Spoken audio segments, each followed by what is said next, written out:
Welcome back to my channel. Recipe আমি share করব চিংড়ি মাছের পাতুরি। তো এটাতে আমি 250 গ্রাম চিংড়ি মাছ। এটাকে ভালো করে ধুয়ে পরিষ্কার করে নিয়েছি।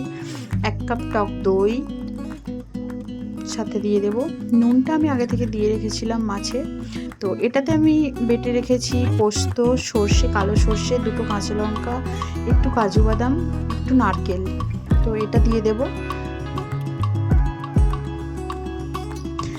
এটা দেওয়ার পর 1 টেবিল স্পুন সর্ষের তেলের ওপর দিয়ে দেব।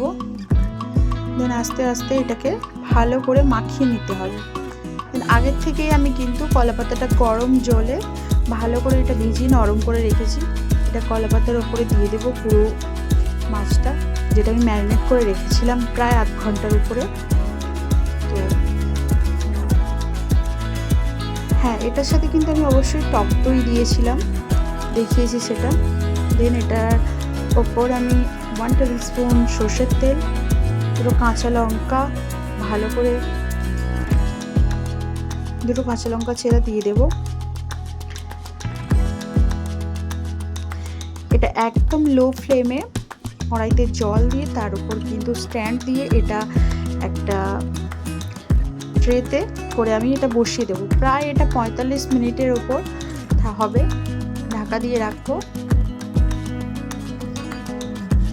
আমার রেসিপি রেডি। জাস্ট গরম ভাতের সাথে পুরো জমে যাবে।